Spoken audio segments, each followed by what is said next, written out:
best thing I ever did was never play for another team.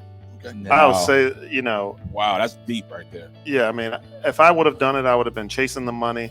It's hard to be a great quarterback for a long time in this league because these dudes stay up till 1 a.m. trying to find ways to stop you. Yeah.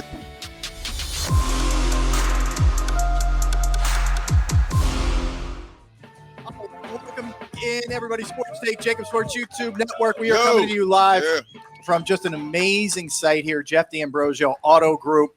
GoJeffAuto.com. We're hanging out in Downingtown, 1221 East Lancaster Ave in Downingtown. And hey, yes, you know what? Under the headline of "Ask and Ye Shall Receive," right? Our colleague and friend Leslie Goodell, The great Leslie Goodell. I was joking. I said, she goes, "D-Gun, you need any more food?" Because she's we've worked together for years. She brings me not one but two cupcakes. I'm emotional. Well, that's how well she knows you. She didn't just bring you one; she brought you two because she knows. Don't touch them, Barrett. That's how you are. Yes, touch my cupcake. We got to throw down. All of a sudden, the other end of the table just got a lot more handsome. Well, this end, we're killing you. Thank you. This end, Now, no, not you. Oh, no, not you. The great Brent Celek joins us. Brent, what's up, man? Good to see you, brother. It's great to see you guys. Likewise, man. How you been? I'm doing great. Same old. Still doing real estate. Yeah. Got a couple projects going on, but I love it, man. I love having a project. I like architecture, like design, like figuring out solutions to problems. So I'm enjoying it. You killed it, man. I mean, you were doing this kind of stuff. You were preparing yourself even during the playing days. You weren't one of these guys who got kind of caught off guard, once you finally hung it up. And you rode off in a blaze of glory, by the way, after the Super Bowl. Yeah. But talk a little bit about that. Yeah, I tried my hand in a few other businesses. I had a restaurant at one point. That was really tough. Learned really quickly. Yeah, I do not want to be in this. This is not for me. This is not for me. Yeah. I had one for like 3 years, man. It's tough. Too rough, Yeah. All the problems you deal with, it's hard. So I'm glad I found an avenue in real estate and that I love. I know I have a passion about, and it's something that I can do for a long time. Mm-hmm. I think one point I'll get back into coaching, because really? I love football. But while my kids are young, I want to be at home. I want to hang around them. I want to see them play their games. And if you go into coaching, it's tougher than being a player. Yeah. Those hours, man. The hours are crazy. Yeah. So whenever you decide to get back into coaching, do you want to coach it at the high school level, college level, pro level? What? It would either be high school or pro. Okay. I'm not recruiting 18, 19-year-old kids. You know what that's like, right? Yeah, I'm good. Yeah. I'm not going to go into somebody's living room and beg them to come play for me. And it's different these days, too. It's way harder with the transfer portal and everything else, man. And NIL still needs to get it figured out. Right. There's one kid right now that's already made $30 million. No way. Are you kidding me? What are you talking about? The quarterback for USC? I think so. Yeah. Wow. $30 million. Well, how about the kid C.J. Stroud from Ohio State? Yeah, he's doing all right. He gives every player. Now, you think most big-time programs have 80 to 90 players.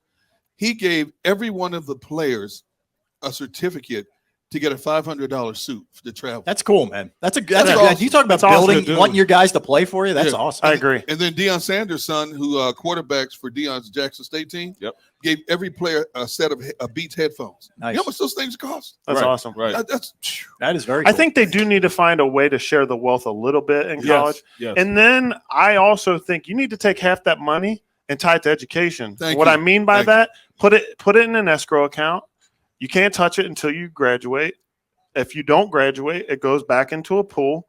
But if you graduate, you get to keep the rest of that That's an money. awesome idea, man. And that way you show that education still matters. Even if you get out, okay, I have $250,000 sitting in this account. What do I got to do? I got to go finish these classes. Yep. I like that. Exactly. Bro. That's a good idea, man. That's a really good idea. So look, you came out of Cincinnati, which I'll tell you what has really become a factory. I mean, you look at what Trent Cole started it. Trent Cole, right? Yeah. Absolutely. And, obviously Jason Kelsey and what Travis. Connor Barwin, Travis Kelsey. Yeah, like I think really kind of Sauce under the radar. Gardner now. Yeah. And then last year they played in the Final Four.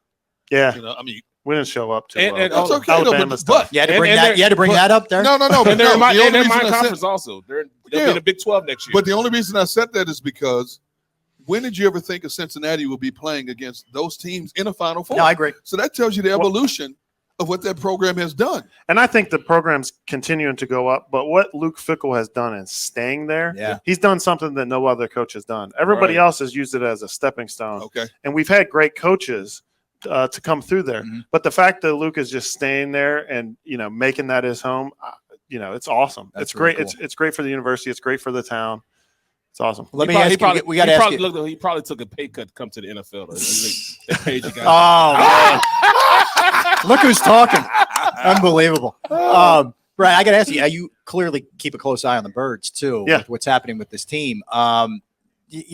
Unbelievable start. Yep. Do you see that sustainability here with this club? I do. I think they got great leaders on the team. I think it always starts with the offense and defensive lines. And to me, you got probably the best assistant coach in football, and Jeff Stoutland, coaching the offensive line. You're very deep at D-line. And I just think it's a group that wants to play for each other. Yeah. I like it. I love the way Jalen leads as a quarterback. I like everything about him. So hopefully they can just keep it up. I think the sign of a good team is how they react to adversity. And I think we saw that, when they played Jacksonville and they're down 14-0. But I think they need to face, a little bit more adversity, come through it, and prove to themselves that they're a great football team. Battle tested. Yeah. And once they prove to themselves, I think there's no stopping them. It was my honor to cover your entire career. Now, you didn't grow up here. But at what point of your young career did you realize that when it came to the Eagles playing the Cowboys, it just wasn't another game? You learned that right away. Right away. People tell you, yo, man, I don't care what you do the rest of the season, but win this game. Beat Dallas. Yeah. So, and I think everybody in the locker room feels that. How the fans feel, the players feel that through and through. And I'll tell you what, man, our fan base is unbelievable. I know we hate Dallas, but just to take a step back real quick, I went on the Arizona trip. It was the first time in my life that I actually just hung out as a fan in an away stadium. Yeah. And I was actually in the stadium. I wasn't in a box or anything, with the fans. And it was amazing how well the Eagles fans traveled. Wow. And how respectful they were to everybody. Yeah. I mean, there wasn't a bad egg there at all. So it was awesome. And yeah, I think the fans, you can feel it right away that fans do not like Dallas. I don't know if you saw that shot, Brett, when Arizona's kicker Amendola missed it, right? It was bedlam. And there's this one shot where it's all the Eagles in the one section, Eagles fans. I was in that section. You were. Yeah. It looked behind like behind the bench. Yeah. It looked like the link. It was unbelievable. Awesome. It was awesome. Yeah. People were just throwing beer. I got beer thrown at me. So it was fun though. Yeah. I mean, well, let me ask you this, man. Like you said, you're watching the team. I know you're watching the tight end position. What do you think of Dallas Goedert? Where is he at as far as your ranking of the tight ends? I mean, because Kelsey has done it for so long, I put Kelsey up there, but Dallas Goedert he's right there. Right. You give him all the opportunities that Kelsey's getting, and he's doing exactly what Kelsey's doing. Yeah. I think he is special. I think he's special in the pass game, but I think he's also special in the run game. Right, and it's hard to find a tight end that can do both. Like yourself. Yeah. So, but his ability in the pass game, he just – I hate to say it, but he had more athletic ability. Oh, no. Yeah, but I can admit it. Yeah. And I like his demeanor. I talk to him a lot. He's a humble kid, and he just wants to keep getting better. Right. What was the hardest thing, the transition for you from Cincinnati to the pros? What was the biggest challenge? Was it the run game? Was it the pass game? Anything else? Any of the above? Like, what was it? I would say the run game. I mean, blocking big defensive ends is tough. Yeah. Especially for tight ends, it's almost like hold on. It's tough for me. Yeah. Let alone somebody like you guys. Yeah. I mean, they're pretty much 30, 40 pounds heavier than you. Yeah. They're bigger, they're faster, they're stronger than you. Yeah. So you got to use great technique. And it takes a want to. And I think it was something that I always prided myself on. Yeah. You know what? I learned how to backside block, not from an offensive line coach, not from an offensive lineman. I learned it from a tight end. I learned it from Shannon Sharp. No kidding. He taught me how to do it. He whenever he ripped and locked, and he would lock his arm. And he's holding. I learned to hold his arm while I'm blocking him, so it doesn't look like I'm holding him, but I'm holding him, and he's riding with me. And I learned that from Shannon Sharp. He taught me that. I've talked to you about this on a number of different platforms over the years, but I've always loved your answer to this. This guy here is one of the toughest football players I've ever had the honor to watch in all my years of covering this game. And he's taken shots where I felt him up in a press box to where my chest was hurting the next day. And you would think These are the type of shots that a lot of guys will be taken out on a stretcher or on a cart. He would get up. In a lot of cases, he would go first down. Yeah. Yep. Where did that mentality come from, and how did you sustain it for such a long time? I think you only missed, one game in your whole professional career? That's crazy. Wow. Yeah. Thursday night game. It was because I couldn't get cleared for concussion protocol. Yeah.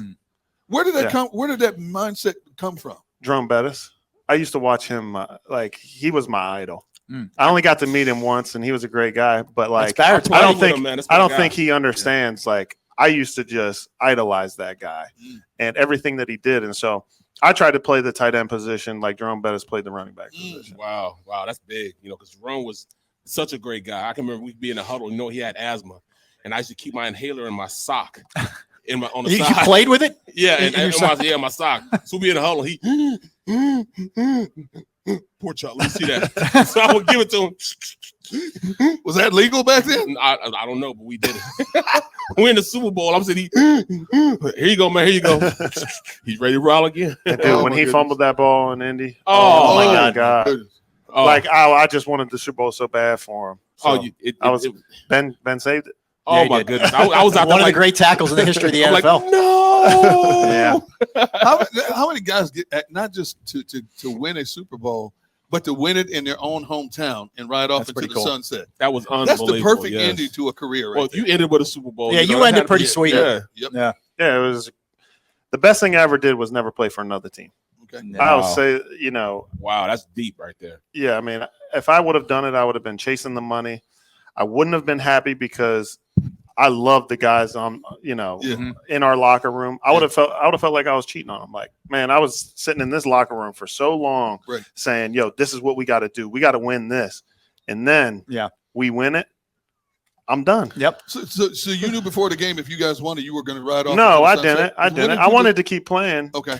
But Eagles were like, yo, this is a perfect time. Okay. And I was like, no, this is not the perfect time. They let me go. And so I got to go test the open waters, and I went up to Detroit and just was standing in the facility, and I lit like a light bulb went off. I was like, what am I doing? This is stupid. Let me get out of here. Called my parents. I was like, I'm done. Wow, that's. I wish I could have did that. Yeah, Barrett kind of chased the money. I collected many checks from many owners. I'm not gonna lie. He was the opposite of Brent Celek. Yeah. I'm sorry, guys. I mean, I was lucky. The Eagles took care of me. I signed 3 contracts with the Eagles. Yeah. I was able to play in one city for 11 years, win a Super Bowl in my last year. I was just talking to some of my friends, and a couple of them were like, bro, probably good to be done. Yeah. And I took the advice. Well, how about, let me ask you, I've asked a lot of your teammates who were in that game, in the Super Bowl game, about that day and just sort of the sense, because the fans, I think, and it wasn't just false bravado. There was like a weird feeling like, got this. It's going to be okay, even though it's New England, even though, the evil empire and all that. Did you have that same kind of confidence going into that game? I think we did. I mean, we had a lot of guys on our team that had won Super Bowls before that were veterans. Yeah. And every one of them would tell us, dude, I'm telling you, we got the team to do this. And I think them just continuing to say that just instilled in us like, yo, the only thing stopping us is us. Right. This is about us. And I did feel the same confidence throughout the whole week. And I think what was nice about Minnesota is that the weather outside was so terrible. Oh, it was cold. Oh, man. Yeah. So we all just sat in our rooms because you couldn't go out. There's Eagles fans everywhere. They'll mob you as soon as you leave your room. Right. So the practice field was our oasis where yo, we can get out and do something. Yeah. And so I think we all were just, all football every really day, zoned in. Really zoned in. Yeah. That was a magical season. But I have to ask you, as the journey continued, you lose a quarterback who was considered the odds-on favorite to win the MVP that year. You lose a future Pro Bowl left tackle. You lose a future Hall of Fame special teams player in Darren Sproles. You lose your middle linebacker. What's the mindset as you're not just losing players, you're losing frontline players. Yeah. So what's the mindset as you continue that journey in terms of what you're thinking, what the confidence level is like, and so on and so forth? It was really just next man up. And no one was going to come through the door to save us. Right. Nobody was going to come play tackle for Big V. Big V had to get it done. Yeah. Right. And so I think the biggest thing, though, was when Carson went down in L.A. and Nick comes in. And that was a shootout. That was a big game. It was. Yes, it was. And the fact that he came in was slinging the ball and we won it because of him, it was just like, I just remember being in that locker room afterwards where it wasn't like that somber feeling at all. It was like, yo, it doesn't matter who's in here. We got this. Nick, you're the quarterback. Let's go.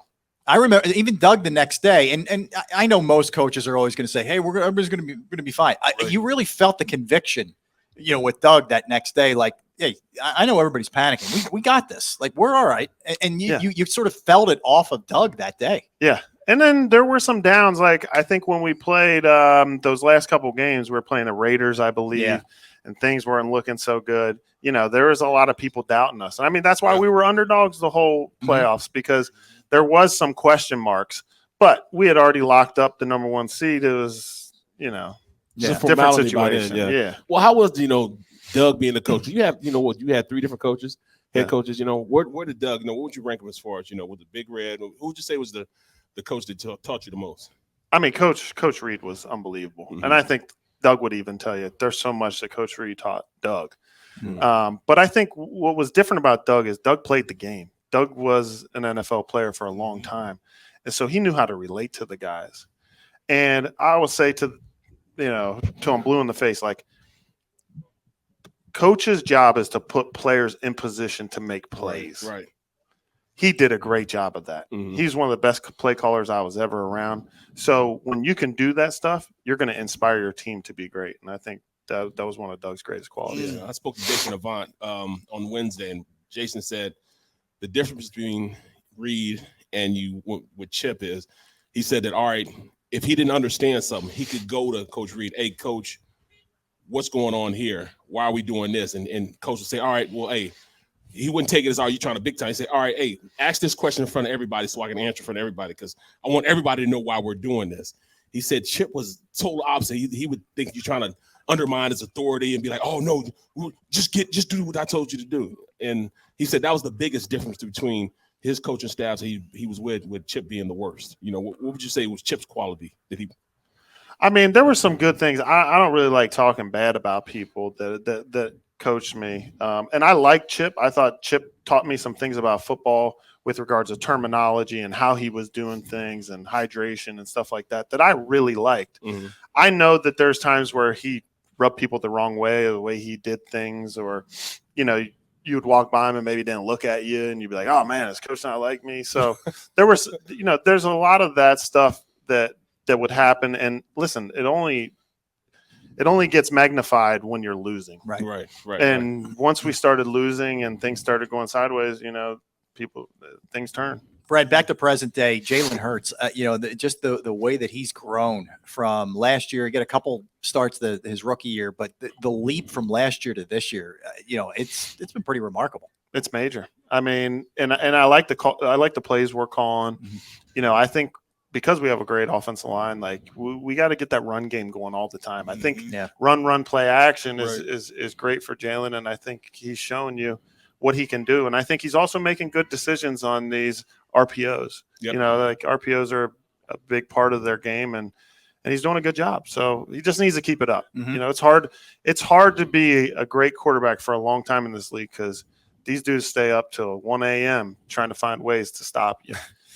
Is this team as good as the 17 team, or is to be determined? Yeah, it's to be determined. I think way to not put him on the spot there, Derek. That's what you got to do it. But it's starting. It's starting that way. Like they got the foundation of it. It just takes keep doing it. Right. You guys had Malcolm Jenkins. Fletcher's still there. Brandon Graham's still there. They have the foundation. But just having guys like that, man, just let people know how it was to have guys like that in your locker room as you're going forward. I think it's big. I think having leaders at every position group is huge for the young guys to understand what it means. When you're second year in the league, you think, oh man, I'm gonna be here a long time. If we don't win this, I'm still gonna be around. But to have those older guys that are there and make those younger guys realize, like, treat every season like your last, because you never know when it's gonna end. And I think that helps. And I think when you have respected guys at those positions, it's great for the team. And this team's got it. The Eagles organization is so good at bringing back former players to keep them entrenched in the culture. How much do you associate with the Eagles organization now in a lot of activities, because they're so big in community stuff? Yeah, I do a lot there. I'm also a consultant for the team. So Nice. I go in and help some of the young tight ends, whether it's with technique stuff, on-field stuff, off-field stuff. And then in the off season, I scout all the incoming tight ends. So I do, 20 reports on tight ends that are coming out of college and just stay up on that. That's awesome. You mentioned Stoutland earlier. I always want to circle back. What makes him such a good coach? Why does he stand out from others that maybe you've had or guys around the league? Personality. I mean, he's a guy that is going to make sure that you're getting all the work in, right?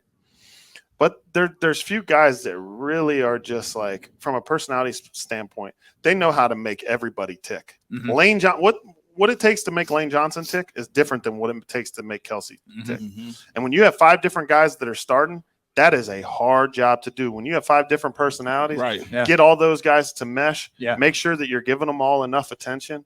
That's tough. Jeff Stoutland does it with ease, and he's great. And if something doesn't work, he listens to his players. If Kelsey says, "Listen, man, I don't understand why we're doing this," Stout will either explain it or they talk about it and fix it. And so he's a great collaborator and a great coach. Is he the type who would want to be a head coach? Like some guy like Jim Johnson he wanted to be a defense coordinator. He didn't want the headache of being a head coach. I don't know, but if he wanted to be, he would be great. Okay. Yeah, he's one of those guys. He takes guys like he would take a guy like Jason Peters, and if he couldn't get a point across, he would use Jason or use Kelsey to do this, and that's he just knows how to pull the best out of it. Yeah. Well, look, Brent, you've connected in an unbelievable way with this talent, but Kelsey's at a different level. He's unreal with almost anybody else who's played here. What is it about him? I mean, why is he that guy in this city? I mean, he's authentic and he shows his emotions. Yeah. And I think that's a guy that cares deeply about winning every single day, and he shows it. And he's great at communicating that to his teammates. He's great at communicating that to the city. He's a guy that just gets it. Did your paths cross at Cincy? Yeah, 1 year. Okay. Did you know then, or was it impossible to know then? Dude, when they said we drafted him, I was like, what? Yeah. This guy came in. This guy came in with the arm pads in college. He was a middle linebacker. I think he was number 61 or 62 or 60. Dude, he had pads all the way down, like past his knuckles. You know those ones you stick your hands through? Yeah. He looked terrible. He was like the total opposite of creative player. Right. So the fact that he went from linebacker to playing offensive line, and then we drafted him, I had a lot of concerns. Wow. That's awesome. That's unbelievable. Right. I mean, I couldn't believe that they started him. They started him when Howard Mudd loved him. Yeah, but what's his name was there? Who was pretty good? Jamal Jackson. Jamal Jackson, who was pretty good. Jamal had a good career. Right. So I thought Jamal was gonna they're making a big mistake. What do I know? Yeah, exactly. The rest is history. Listen, Brent, we appreciate it, man. It's great hanging out with you. It's good seeing you, man. And keep up all the good stuff you're doing outside of football. I appreciate it. It's great seeing you guys. Good seeing you. All right, we'll get a quick time out. We'll come back, and guess who's going to join us? The man who is hosting us today. That's all right, Brent. This is live, man. Stuff happens. Don't sweat it, dude. It's all good. Jeff D'Ambrosio is going to join us next. Brent's got to go. We appreciate it. We are Sports Take, JAKIB Sports YouTube Network. Right back.